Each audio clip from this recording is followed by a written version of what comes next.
लेकर संकल्प सुपोषण का अब निकल पड़े हैं हम। लेकर संकल्प सुपोषण का अब निकल पड़े हैं हम। स्वस्थ सुपोषित राज्य बनाना जन जन का है प्रण।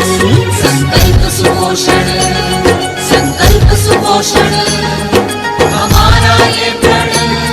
संकल्प सुपोषण। स्वच्छ पाणी आणि चांगल्या सवयी यांचा संदेश पोहोचवेल, मी पोषण अभियानास एक देशव्यापी लोक चळवळ बनवेल। प्रत्येक घर, प्रत्येक शाळा, प्रत्येक गाव, प्रत्येक शहरामध्ये योग्य पोषणाचा आवाज उठेल। या लोक चळवळीमुळे माझे देश बांधव, भगिनी आणि बालके निरोगी सुदृढ होऊन पूर्ण क्षमता प्राप्त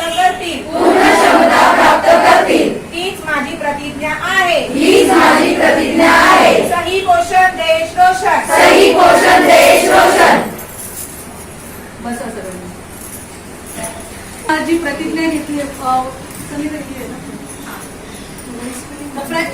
ओळ आपण संगीताच्या मागे प्रतिज्ञा केली की मी भारत देशातील बालके, किशोरवयीन मुली आणि महिला यांना कुपोषण मुक्त, निरोगी, सुदृढ आणि मजबूत करण्याचे वचन देत आहोत।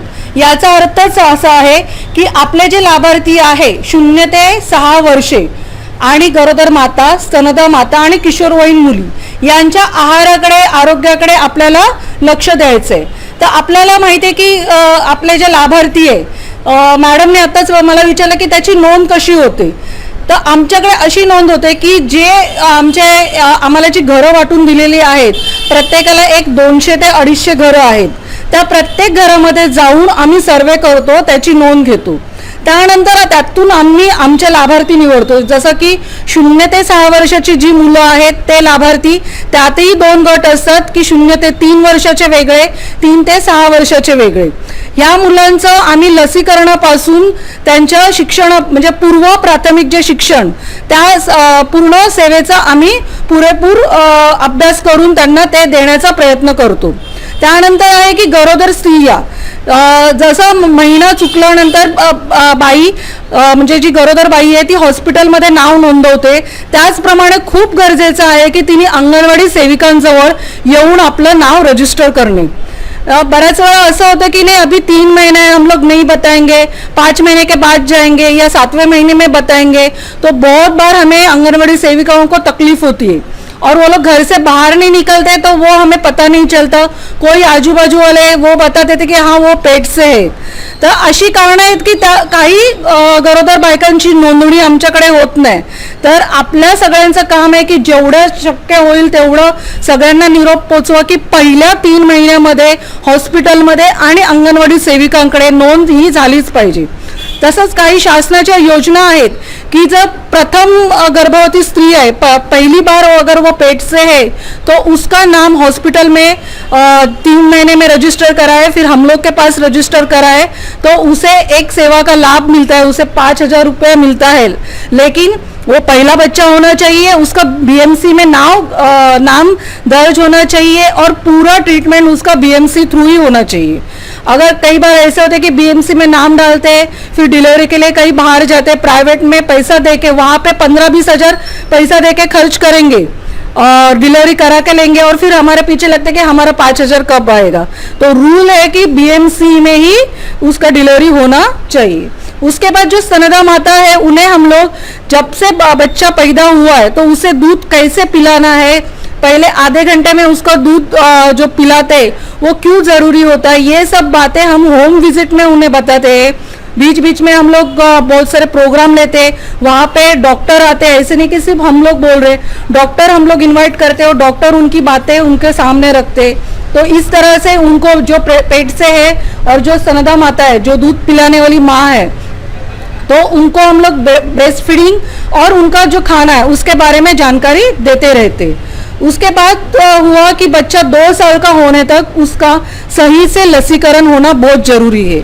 बहुत बार ऐसे होता है कि आज डेट है लसीकरण की, लेकिन हमारे पास मतलब वो जो माता है वो बोलते कि हमारे पास टाइम नहीं है, या तो बच्चे को नॉर्मल सर्दी है, या तो हस्बैंड मना कर रहा है, सास ससुर मना कर रहे, ऐसे रीजन बता के वो जो डेट है लसीकरण का, वैक्सीनेशन का, वो डेट पे वो लोग जाते नहीं है और बाद में आगे जाके भूल जाते।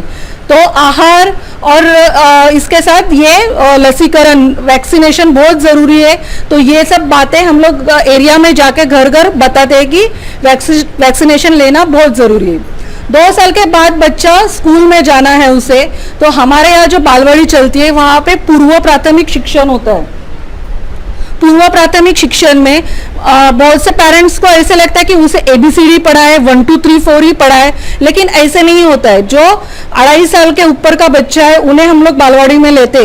गवर्नमेंट ने तो हमें सिर्फ 3 से 6 साल के बच्चे लोग को ही बोला है, लेकिन कभी कभार हम लोग बोलते कि चलो आदत लग जाएगी करके 2.5 साल के ऊपर हम लोग लेते, लेकिन ये रूल्स के खिलाफ है कि 2.5 साल का बच्चा आंगनवाड़ी में नहीं लेना है। 3 से 6 साल के बच्चों का वहाँ पे पूर्व प्राथमिक शिक्षण मतलब स्कूल में जाने के पहले का जो पढ़ाई होता है वो हम लोग सिखाते, जैसे कि उनके साथ कैसे बात करना है, कैसे गाना सिखाना है उनको, या जो गुड हैबिट्स है, ब्रश करना, बहुत सारी नॉर्मल चीज़ें हैं जो हम लोग घर में अपनी माँ, अपने डैडी, अपने जो बड़े भाई बहन हैं उनके थ्रू बच्चों को सिखाते हैं, लेकिन वही सब आंगनवाड़ी की सेविका वो बच्चों की माँ बनकर उन्हें वहाँ सिखाती है। नॉर्मल सी जैसे कि पोटी आया है बच्चे को तो वो कैसे बोलना चाहिए वो भी टीचर सिखाते।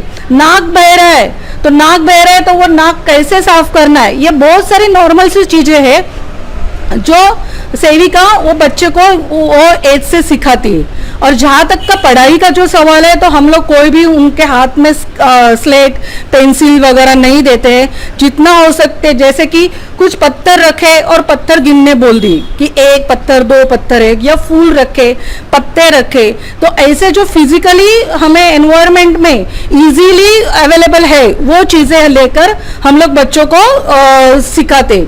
जैसे कि अगर एक पेपर दिया है तो कलर करना है तो उन्हें हम लोग बोलते नहीं कि फूल ही कलर करो, तुम्हें जो पसंद है, जो तुम्हारे दिमाग में है।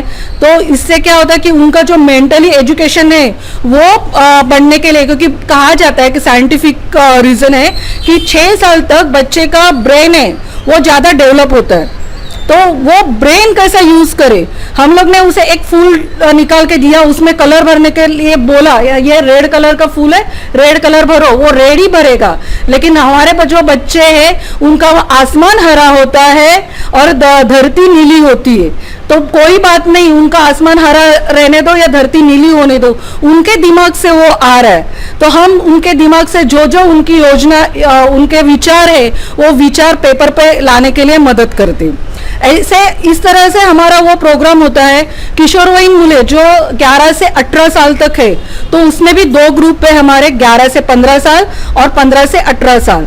तो वहाँ पे भी हम लोग उनका HB चेकअप से लेके उनके मेंस्ट्रुअल साइकिल जो महीना उनको पीरियड आता है उनके बारे में जानकारी देके, अगर उनमें कुछ तकलीफ है तो उस तकलीफ को लेके हम खुद डॉक्टर के पास जाते और वो तकलीफ उनकी सॉल्व करते। बहुत से मिसअंडरस्टैंडिंग है मेंस्ट्रुअल साइकिल को लेके, तो वो उनके माँ बाप या उनके दादा दादी है उनके मन से हम लोग निकालते। जैसे कि महीना आया है तो एक साइड में बैठो, किचन में मत जाओ, या तो रूखा सूखा खाने को अभी नहीं होता है ज़्यादा, लेकिन बहुत ऐसे घर है कि महीना आने के बाद उनको नॉर्मल खाना दिया जाता है, ज़्यादा मत खाओ। लेकिन उल्टा है कि महीना आने के बाद उनको भरपेट खाना, या तो लड़की है, लड़की जाके कल माँ बनने वाली है तो उसका आहार हम लोग बचपन से ही अगर सही से रखेंगे तो प्रेग्नेंट होने के बाद या जब वो दूध पिलाती है ऐसे सिचुएशन में उसको बोलते हैं ना कि एक्स्ट्रा खून की दवाई लेने की ज़रूरत नहीं, वो खून पहले से ही उसके अंदर बढ़ते रहेगा। तो ऐसे किशोरी का हम लोग सेवाएं उनको देते हैं कि जानकारी दो, अपनी तरफ से जितनी हो सकते जानकारी दो। यहाँ पे बहुत सारी मेरी सहेली है कि वो खुद हॉस्पिटल लेके जाते हैं, डॉक्टर को बताते कि ये एनीमिक है करके, और उसका इलाज चालू करते हैं। हम लोग आशा वर्कर से भी गोलियां लेते हैं HB की, और वो घर घर जाके लड़की लोग को देते हैं। अभी आने वाले 14 सितंबर के दिन एनीमिक जो किशोरी लड़की है 11 से 18 साल के बीच में, उसका एक कैंप होने वाला है। वहाँ पे उनका HB चेक होगा। अगर HB बहुत लो है तो आगे चल के उनको क्या क्या ख्याल रखना है उसके बारे में हम लोग जानकारी देंगे और उनका फॉलोअप लेते रहेंगे। आज ये तो हो गया हमारा पूरा मतलब जो हम लोग काम करते हैं उसके बारे में जानकारी। लेकिन ये जो महीना है राष्ट्रीय पोषण माह, तो इस पूरे महीने में आज हमारा प्रोग्राम का उद्घाटन हुआ है। उसके बाद कल हम लोग रैली निकालेंगे पूरे चीता कैंप में कि उसमें जैसे यहाँ पे जो पोस्टर लगे हुए वो पोस्टर लेके जाएंगे, नारे लगाएंगे। पुलिस परमिशन लेनी पड़ती है लेकिन इस बार हम लोग नहीं ले रहे, तो एक नॉर्मल लेकिन कम से कम लोगों कम से कम वक्त में ज़्यादा से ज़्यादा लोगों तक वो जानकारी पहुंचनी चाहिए। तो हमारे पूरे चितागांव में 80 आंगनवाड़ी है, तो 80 आंगनवाड़ी के सब सेविका मददनीश वहाँ पे मौजूद रहेंगे। उसके बाद हम लोग घर घर जाके हर बच्चे का चेकिंग करने वाले कि मतलब उसको सर्दी है, बुखार है, ऐसे कुछ भी है, तो 5 दिन का वो प्रोग्राम होने वाला है हमारा कि घर घर जाके बच्चे का सेहत का हम लोग टेस्ट करेंगे कि अगर सर्दी खांसी है तो उनको हॉस्पिटल में लेके जाना है हम लोग को। एक हुआ किशोरी लड़की लोग का कि वो चेकअप का कैंप 14 सितंबर में होने वाला है। उसके बाद बीच बीच में गरोदर और स्तनदा को विजिट देने वाले हम लोग, जो जो पेट से है लेडीज उनके घर जाके फिर वो वहाँ पे पूरा देखते हैं हम लोग कि वो क्या खाना खा रही है। सिर्फ उसको अकेले को नहीं पूछते, जो फैमिली मेंबर्स है उनको भी हम लोग बोलते हैं कि इसने क्या खाना चाहिए, इसका मतलब मानसिक स्थिति कैसी होनी चाहिए, ये सब जानकारी हम लोग होम विजिट द्वारा उनको देते हैं। उसके बाद हमारे जो प्रोग्राम है वो चलते ही रहेंगे। आपको पूरा डिटेल्स में भेज दूंगी व्हाट्सएप पे, तो अगर आप लोग आ सकते हैं हमारे प्रोग्राम के दिन तो आप मोस्ट वेलकम है आपका। अब मैं वैशाली गायकवाड़ से बोलूँगी कि गरोदर और स्तनदा माता का आहार और आरोग्य उसके बारे में जानकारी दी। मराठी हिंदी चालेल। वैशाली गायकवाड, अंगणवाडी नंबर 48। आज आपण इकडे सर्वजण जागतिक सकस आहार सप्ताह या कार्यक्रमासाठी जमलेलो आहोत। तर या सर्व एक महिन्याच्या पिरियडमध्ये वैशालीताईंनी खूप छान मार्गदर्शन दिले की आपण काय काय प्रोग्राम करणार आहोत म्हणून। तर त्यातलंच आज आपण उद्घाटन जर सुरू करतोय तर आहार सकस आहार म्हणजे काय, तर गरोदर आणि स्तनदा मातेचा सकस आहार कसा असावा याबद्दल मी थोडक्यात तुम्हाला माहिती सांगणार आहे। सकस आहार गरोदर मातेने किमान म्हणजे जितकं लवकर होईल तितक्या लवकर दवाखान्यात नाव नोंदणी केलं पाहिजे आणि सकाळीच लवकर उठून घरचा पौष्टिक आहार खाल्ला पाहिजे की म्हणजे मैद्याचे जे प्रकार असतात बिस्किट पाव वगैरे हे न खाता सकाळीच लवकर उठून घरचं ताजं अन्न पौष्टिक पालेभाज्या फळं दूध अंडी दही यासारखे सगळे पूर्ण आहार संपूर्ण आहार जेवणात घेतला पाहिजे। तसेच स्तनदा मातेने सुद्धा संपूर्ण आहार आपल्या जेवणामध्ये घेतला पाहिजे। बाहेरचं अन्न जसे काही तेलकट वगैरे पदार्थ असतात उघड्यावरचे पदार्थ तर ते खाऊ नये, त्याच्यामुळे तिच्या शरीराला खूप म्हणजे पौष्टिक नसतं आणि त्यामुळे तिची बाळाची वाढ व्यवस्थित नाही होत। त्यामुळे आहार हा घरचा ताजा आणि सर्व पालेभाज्या फळं वगैरे ते असले पाहिजे। एवढं बोलून मी 2 शब्द सांगते।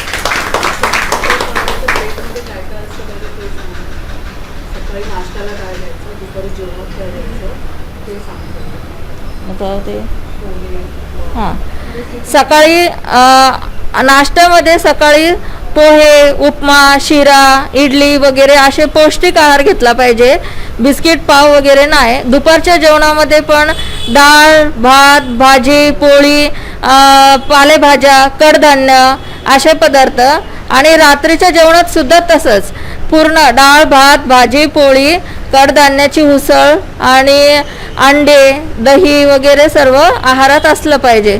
तसंच म्हणजे फळं वगैरे रोज एक तरी फळ घेतलं पाहिजे. मांस, मटण, मच्छी याचाही समावेश आहारामध्ये असला पाहिजे. त्यात कोण बोलत? तसंच आता 6 महिने ते 3 वर्षाचे मुलांच्या आहाराविषयी हेमलता पाटील या 2 शब्द बोलते.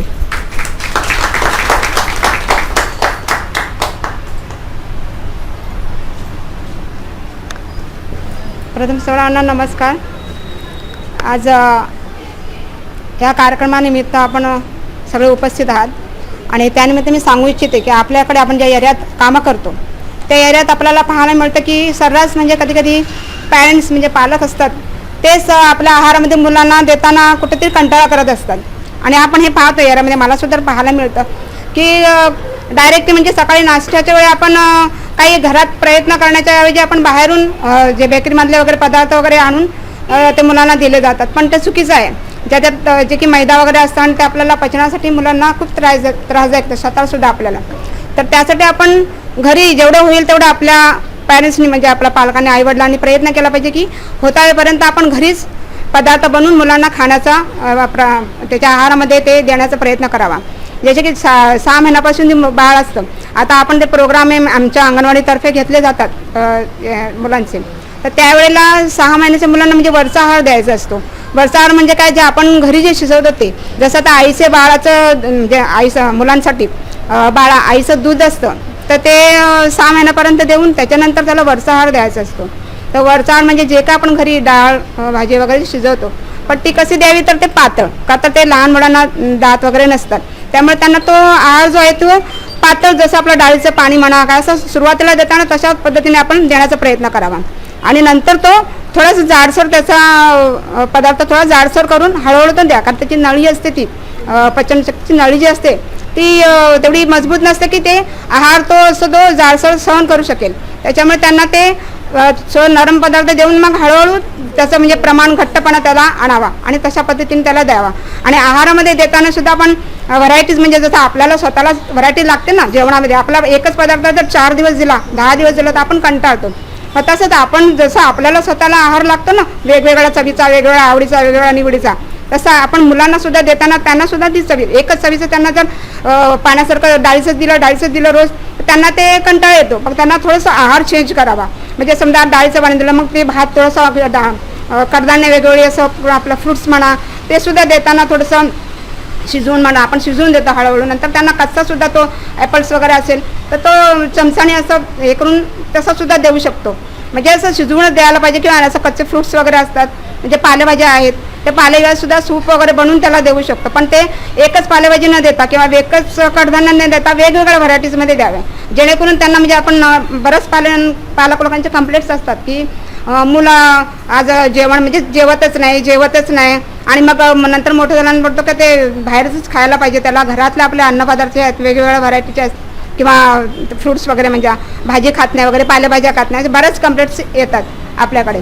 तर पालेभाज्या खात नाही म्हणजे का आपणच त्याला देताना चुकी करतो. जेव्हा लहान असतं तेव्हा आपण त्याला वेगवेगळ्या व्हरायटीचे पालेभाज्यासुद्धा त्याच्या आहारामध्ये आल्या पाहिजेत जेणेकरून मग ती सवय त्याला पुढे लागेल. आपण काय करतो आपण जे घरात शिजवतो तशा पद्धतीने त्याला देतो डाळ भात मग ते भाज्या कधी देणार त्या भाज्यासुद्धा त्याच्या आहारात पालेभाजीसुद्धा आल्या पाहिजे. कधी कधी आपल्याच घरातल्याच पॅरेंट्समधलेच पालक पालेभाज्यांना कंटाळा करणारे असतात म्हणजे त्यांना पालेभाज्या मग हीच आवडत नाही पालेभाजी आवडत नाही काहींना असं. तर तसं नसतं आपण जरी आपल्याला आवडत नसेल तर बाळासाठी आपण वेळ काढून बनवून तो देण्याचा प्रयत्न केला पाहिजे. आणि 3 ते 6 वर्षाची 6 महिन्यात ते 6 वर्षापर्यंत जे बाळकं असतात त्यांना हा आहार जर आपण आत्ताच सुरुवात केली जे 6 महिन्यापासून आणि नंतर ते हळूहळू मग ते आपापच ते हळूहळू त्याला आपण नुसतं भरवायचा प्रयत्न करून त्याच्या पुढ्यात जरी दिलं आपाप त्याला स्वतःसुद्धा आपण म्हणजे स्वतःला त्याला खायला शिकवलं पाहिजे. आपण रोज भरवतो बरोबर आहे पण आपण घरामध्ये भरत होता हळू कसं खेळतं होतं तसाही प्रयत्न केला पाहिजे. कारण एका ठिकाणी बसून जसं आपल्याला पण आवडत नाही एका ठिकाणी बसून ना तसं ते बाळासुद्धा एका ठिकाणी बसून खाण्याची सवय लागत नाही. त्यालाही बाहेर म्हणजे मुलांमध्ये किंवा मुलं 4 मुलं बरोबर असतील तर त्यालासुद्धा तिथे बसून जसं 2 घास जास्त आपल्याला जातात ना खाताना तसं त्या मुलांनासुद्धा मुलांमध्ये खेळता भरवलं तर त्यांनासुद्धा ते खाण्याचं म्हणजे आपल्यामध्ये आपण एकटी सेपरेट जेव्हा त्या मुलाला भरवू आहार तेव्हा ते जेवढं आवडीने खात नाही तेवढं ते 4 मुलांमध्ये जर बसलं तर ते आणखीन आवडीने आणि खरंच ते 2 घास जास्तच खातं. आपण प्रयत्न करून बघावं त्यासाठी. आणि हा जर प्रयत्न आपण केला खरंच आपलं मूल म्हणजे त्यात होतात ना बेकरीचे पदार्थ वगैरे ते देऊच नाही. आपण घरचेच पोहे वगैरे असेल, पोह्याचे खूप आता यूट्यूबवर तर आपण बघतो सर्रास आपण काय काय आयटम्स बघ ना लहान मुलांसाठी. मग ते आपण स्वतः घरी बनवून प्रयत्न करून मुलांना देण्याचा प्रयत्न आपल्यातर्फे करावा, जेणेकरून आपला मुलांचा पौष्टिक आहार जाईल आणि त्याची कार्यक्षमता वाढेल. थँक्यू. खूप छान माहिती दिली. आपण बघतो बऱ्याच वेळा की लहान मुलं कसे भूक लागली, मम्मी भूक लगी, तर मम्मी लगे 2 मिनिट मॅगी रेडी असतं. पण आता जसं हेमाताईंनी सांगितलंय की बऱ्याच गोष्टी आहेत की आपण घरामध्येच त्यांना बनवून देऊ शकतो. जसं हिरवे मूग आहेत, ते पाण्यामध्ये भिजवले, त्याला थोडंसं मोड आलं की ते तव्यावरती परतून आपण त्यांना खायला, आणि आपण स्वतःही खाल्लं तर खूप पौष्टिक आहे. पोहे आपल्याला कांदा कापून त्याच्यात मिरची टाकून नाही बनवायचे, ठीक आहेत, थोडंसं दुधामध्ये भिजवून आपण मुलांना देऊ शकतो. अंडी आहेत, 5 रुपये एक अंड झालं मान्य आहे मला, पण 5 रुपयाचा एक कुरकुरे परवडतो, 5 रुपयाचं एक अंड परवडत नाही. तर कुरकुरे आणि अंड ह्याच्यामधला फरक आपल्याला पालकांना समजावून सांगायचं आहे की तुमच्या मुलासाठी किती फायद्याचं आहे आणि काय फायद्याचं आहे. आज तुम्ही तुमचा टाईम वाचवायला इझिली जे अवेलेबल आहे 5 रुपयाचं आणून दिलं त्यांना ओके, पण तेच 5 रुपये तुम्हाला नंतर डॉक्टरकडे गेल्यानंतर 5-5 हजार रुपये जातात एकाच वेळी. तर तो डॉक्टरांचा खर्च अवॉइड करण्यासाठी, आपल्या मुलाची तब्येत सुदृढ होण्यासाठी आपण काही गोष्टींकडे लक्ष देणं खूप गरजेचं आहे. आता जसं आहार महत्त्वाचं आहे, तसंच मुलांना काय महत्त्वाचं आहे, एक्सरसाइज. आपण बघतो की इथे मुलं 10x10च्या घरामध्ये राहतात, बाहेर पडलं की दुसऱ्याचं घर. काय करणार मुलं, कुठे जाणार खेळायला? मैदानामध्ये तर लहान मुलं जाऊ शकत नाही, किंवा त्यांचे आई वडील त्यांना सारखं कुठल्या मैदानामध्ये घेऊन जाऊ शकत नाही. तर एक आपली मैत्रीण आहे संगीता शिंदे, ती सांगेल की मुलांना घरच्या घरी काय काय, आणि आपण जे बघतोय आजकालचं जे वातावरण आहे कोरोनाचं, त्याच्यामध्ये मुलांना कुठले एक्सरसाइज आवश्यक आहेत, तर ते आपल्याला संगीता शिंदे सांगणार आहे.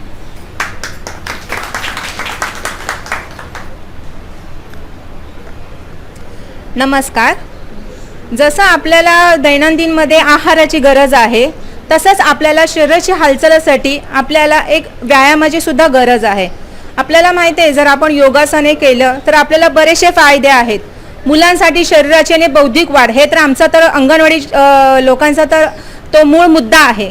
म्हणजे जेणेकरून मुलांची शरीराची वाढ होईल आणि त्यांच्या शरीरातलं रक्ताभिसरण होईल, जेणेकरून मुलांना चांगली भूक लागेल. त्याशिवाय त्यांचा आहार चांगला झाला की मग ते त्यांचं उत्तेजित होतील, त्यांचं हे होईल. तर त्यांना शरीरासाठी उड्या मारणे म्हणा मुलांना, किंवा हाताचे स्नायूंची वाढ होण्यासाठी त्यांना पेपर वगैरे फाडणे म्हणा, किंवा खाली वाकून, जेणेकरून मुलांनी खाली वाकूनच काहीतरी वस्तू घ्यायला पाहिजे, म्हणजे त्यांच्या कमरेचा व्यायाम होईल. किंवा हाताचा वरती करून हात वरती केला की त्यांचा वरती हाताने त्यांचा व्यायाम होईल. म्हणजे छोट्या छोट्या गोष्टी आहेत की मुले घरी सुद्धा करू शकतात आणि त्यांच्या शरीराच्या हालचालीकडे सुद्धा त्यांचं वळण चांगलं लागतं. तसेच माता जे असतात, गरोदर माता, स्तनदा माता किंवा इतर माता, की माता स्वतःला वेळ काढत नाही, कारण ते पूर्णपणे वेळ त्यांच्या मुलांसाठी देतात. पण थोडासा वेळ जर शरीरासाठी स्वतःसाठी जर त्यांनी 15 ते 20 मिनटं, जास्तीत जास्त अर्धा तास जरी काढला तरी ते त्यांच्यासाठी खूप चांगलं आहे.